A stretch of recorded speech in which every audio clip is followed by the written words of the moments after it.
ଦେଖନ୍ତୁ ଗାଈ ମାଂସ ବା ବିଫ୍କୁ ନେଇକରି ବିଜେପି ଗୋଟେ ରାଜନୀତି ଯେବେ ଏଇଟା ବହୁତ ଦିନ ତଳୁ 52ରୁ ସେମାନେ ଏଇଟାକୁ ଗୋଟେ ବଡ଼ ମୁଦ୍ଦା ଭାବରେ ଗ୍ରହଣ କରିଛନ୍ତି। ଯେତେବେଳେ ଫାଷ୍ଟ ଇଲେକ୍ସନ୍ ହେଲା ସେ ଇଲେକ୍ସନ୍ରେ ସେମାନେ ଲୋକଙ୍କ ଦ୍ୱାରା ବହୁତ ରିଜେକ୍ଟ ହେଇଗଲେ। ତାପରେ ସେମାନେ ଚେଷ୍ଟା କରୁଥିଲେ ଯେ କେଉଁ ମୁଦ୍ଦାକୁ ନେଇକି ଲୋକଙ୍କ ଇମୋସନ୍କୁ ଆମେ ଧରିପାରିଲେ ଆମେ ରାଜନୀତିରେ ତିଷ୍ଠି ରହିବୁ। ସେବେଠୁ ସେମାନେ ଏଇ ଯେଉଁ ଗୋହତ୍ୟା ନିଷେଧ ବା ଗୋବଧ ନିଷେଧ ଆନ୍ଦୋଳନଟା ଆରମ୍ଭ କରିଛନ୍ତି। ବହୁତ ଯାତ୍ରା ହେଇଛି ଦିଲ୍ଲୀରେ, ଆପଣ ଜାଣିଛନ୍ତି। କିନ୍ତୁ ସବୁଠାରୁ ବଡ଼ କଥା ହେଲା ଆର ଦୁଇଟି ଦିଗ ଅଛି। ଗୋଟିଏ ଦିଗ ହେଉଛି ଯେ ନିଜେ ନର୍ଥ ଇଷ୍ଟର୍ଣ୍ଣ ଯେଉଁ ଷ୍ଟେଟ୍ସ ଗୁଡ଼ା ଆମର ଯେଉଁ ଉତ୍ତର ପୂର୍ବାଞ୍ଚଳ ରାଜ୍ୟ, ସେଠି ନିଜେ ବିଜେପିର ମନ୍ତ୍ରୀମାନେ, ବିଜେପିର ସରକାର ଯେଉଁଠି, ସେମାନେ ନିଜେ ଲୋକଙ୍କୁ ପ୍ରତିଶ୍ରୁତି ଦେଉଛନ୍ତି ଇଲେକ୍ସନରେ। ଇଭିନ୍ କେରଳାରେ ମଧ୍ୟ ସେମାନେ ବେଷ୍ଟ କ୍ୱାଲିଟିର ବିଫ୍ ଆମେ ଗଭର୍ଣ୍ଣମେଣ୍ଟ ଆଉଟଲେଟ୍ରେ ଯୋଗାଇ ଦେବୁ ବୋଲି ସେମାନେ ନିଜେ କହୁଛନ୍ତି। ମନ୍ତ୍ରୀମାନେ ନିଜେ କହୁଛନ୍ତି ଆମେ ଖାଉଛୁ ଏବଂ ଖୁଆଇବୁ, ବିଫ୍ ବ୍ୟାନ୍ ହେଇପାରିବ। ଗୋଆରେ ସେମାନେ ଓପନଲି ବିଜେପି ବାଲା କହୁଛନ୍ତି ଯେ ଆମେ ବେଷ୍ଟ କ୍ୱାଲିଟିର ବିଫ୍ ଯୋଗାଇବୁ। ଆପଣ ଅରୁଣାଚଳରୁ ଯେ ଆମର ମନ୍ତ୍ରୀ ଅଛନ୍ତି ଯେ କିରଣ ରିଜିଜୁ, ସେଇ ରିଜିଜୁ ବାବୁ ତ ବାରମ୍ବାର କହୁଛନ୍ତି ଯେ ୟେସ୍ ମୁଁ ଗୋମାଂସ ଖାଏ, ମୋତେ କେହି ବନ୍ଦ କରିପାରିବେନି। ଡିଲେମା ହେଉଛି ଏଥିରେ ସବୁଠାରୁ ବିଚିତ୍ର କଥା ହେଉଛି ଯେ ସାଧାରଣ ଗରିବ ଗୁରୁବା ଲୋକ ସେମାନଙ୍କ ଉପରେ ସେମାନେ ଆକ୍ରମଣ କରୁଛନ୍ତି ଗୋମାଂସକୁ ନେଇକରି। ଆର କଥାଟା କ'ଣ, ଆମେ ଦେଖିଲୁ ଯେ ଭାରତବର୍ଷରୁ ଯେଉଁମାନେ ବେଶୀ ବିଫ୍ ଏକ୍ସପୋର୍ଟ କରୁଛନ୍ତି ସେ କମ୍ପାନୀମାନେ ସବୁ ହେଉଛନ୍ତି ଉଚ୍ଚ ଜାତିର ଏବଂ ହିନ୍ଦୁ ଧର୍ମର ଲୋକମାନେ। ସେମାନେ ବିଫ୍ ଏକ୍ସପୋର୍ଟ କରିବେ, ଫରେନ୍ ଡଲାର ପଇସା ରୋଜଗାର କରିବେ ଏବଂ ବିଜେପିକୁ ଇଲେକ୍ଟ୍ରାଲ୍ ବଣ୍ଡରେ ଚାନ୍ଦା ଦେବେ। ବିଜେପି ଗୋମାଂସ ରପ୍ତାନିକାରୀ ସଂସ୍ଥାମାନଙ୍କଠାରୁ ହ୍ୟୁଜ୍ ଆମାଉଣ୍ଟର ଚାନ୍ଦା ନେବ। ନର୍ଥ ଇଷ୍ଟର୍ଣ୍ଣ ଷ୍ଟେଟ୍ମାନଙ୍କରେ ବିଫ୍ର ପ୍ରଚାର ପ୍ରସାର କରାଇବ ଏବଂ ଗରିବ ଗୁରୁବା ଲୋକ ଯିଏ ବାଇଚାନ୍ସ ଖାଦ୍ୟ ପାଇପାରୁନାହାନ୍ତି ତାଙ୍କୁ ଆକ୍ରମଣ କରିକି ଗୋଟେ ପୋଲାରାଇଜେସନ୍ ପଲିଟିକ୍ସ କରିବ। ବିଜେପିର ଏଇଟା ଗୋଟେ ଭୟଙ୍କର କୁଶ୍ଚିତ ରାଜନୀତି। ଆପଣଙ୍କର ମନେ ଥିବ ପ୍ରଫେସର ଜିଜି ସୁଏଲ ଜଣେ ଥିଲେ ଏବଂ ଯେତେବେଳେ ସିଏ ରାଷ୍ଟ୍ରପତି ଇଲେକ୍ସନ୍ ପାଇଁ ମଧ୍ୟ ଥରୁଟେ ଏନ୍ଡିଏର କ୍ୟାଣ୍ଡିଡେଟ୍ ହେଇଥିଲେ, ସେ ନିଜେ ରାଜ୍ୟସଭା ଏମ୍ପି ନର୍ଥ ଇଷ୍ଟର୍ଣ୍ଣ ଷ୍ଟେଟ୍ରୁ ସେ ଆସୁଥିଲେ ଏବଂ ତାଙ୍କର ଗୋଟେ ଡିବେଟ୍ ମୁଁ ନିଜେ ଶୁଣିଛି ବିଫ୍ ଉପରେ। ସେ ନିଜେ କହୁଥିଲେ the cheapest source of protein for this poor people living in the north Indian state, north eastern states, ସେଇଟା ହେଉଛି ବିଫ୍। ତ ତୁମେ ଲୋକଙ୍କୁ ଖାଦ୍ୟ ଯୋଗାଇ ଦେବାର କୌଣସି ନିର୍ଦ୍ଦିଷ୍ଟ ନୀତି କାର୍ଯ୍ୟକାରୀ ନକରି ଲୋକଙ୍କ ମୁହଁରୁ ଖାଦ୍ୟ ଛଡ଼ାଇ ନେବାର ଅଧିକାର ତୁମକୁ କିଏ ଦେଲା? ଇଏ ବିଜେପିର ଯିଏ କ୍ୟାଣ୍ଡିଡେଟ୍ ଥିଲେ ପ୍ରଫେସର ଜିଜି ସୁଏଲ, ସିଏ କହିଛନ୍ତି।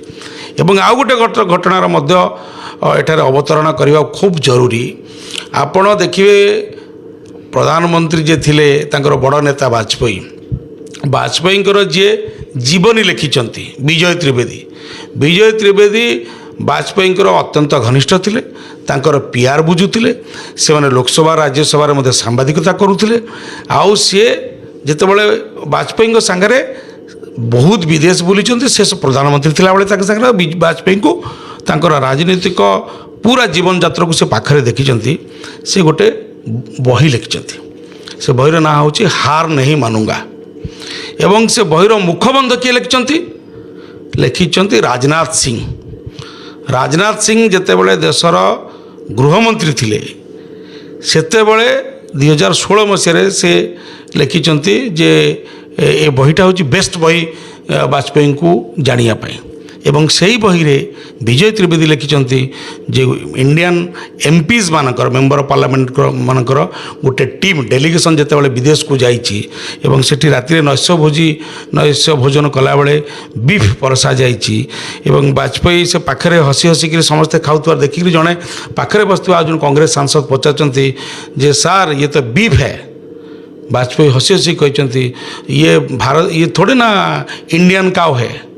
ତ ଆପଣ ବେଳକୁ 7 ଗୁଣ ମାପ, ଆପଣ ଯାହା ଚାହିଁବେ ତାହା କରିବେ। ଗରିବ ଗୁରୁବା ଲୋକ କିଏ ମଲା ପଶୁର ଯଦି ଚମଡ଼ା ଟିକେ ନେଉଛି ଲାଇସେନ୍ସ ଥାଇକି ବି ତା ଗାଡ଼ିକୁ ଅଟକେଇକିରି ଯେଉଁ ତମସା ଲଗେଇଛନ୍ତି।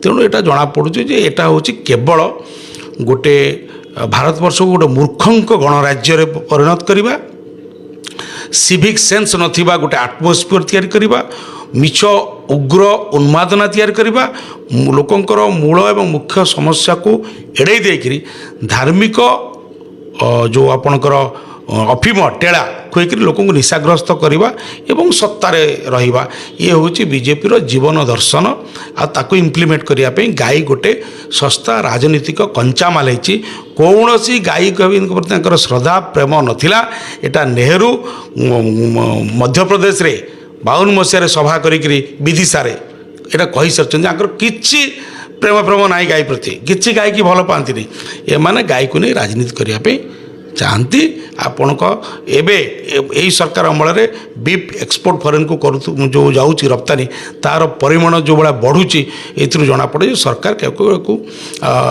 एथुरु रेवेन्यू नापे चाहती लोकों को यही निशा खुएकिना माड़गोल करना तले चापी देवाई चाहती जे आपन कोन लागुचे जे गोटे गोटे सुधार त्रिवेदी गोटे डिबेट रे सुनिलु जे कहले केवल भारतीय देशी गाय ही गोमाता जर्सी गाय जे मिथुन से गोमाता नुहे आपन एटा केम देखछ ताई देखो मते लागे जे एटा गोटे सुस्थ मस्तिष्क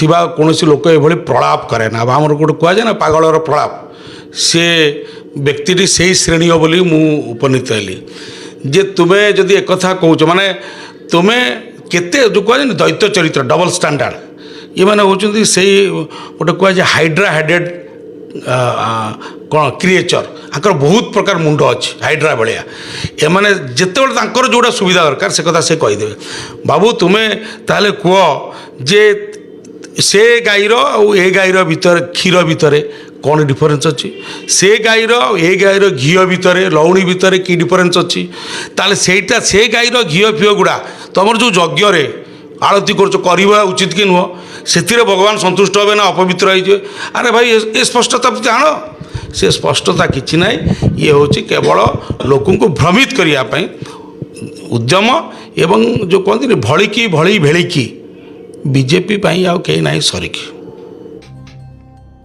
वीडियो भल लगिले वीडियो को लाइक करंतु वीडियो को शेयर करंतु कमेंट बॉक्स रे निजर मतामत दियंतु नुआ वीडियो देखिबा पई आम चैनल को सब्सक्राइब करंतु बेल आइकन रे क्लिक करंतु देखा हेबो आउ एक नुआ शिक्षणीय वीडियो रे नमस्कार।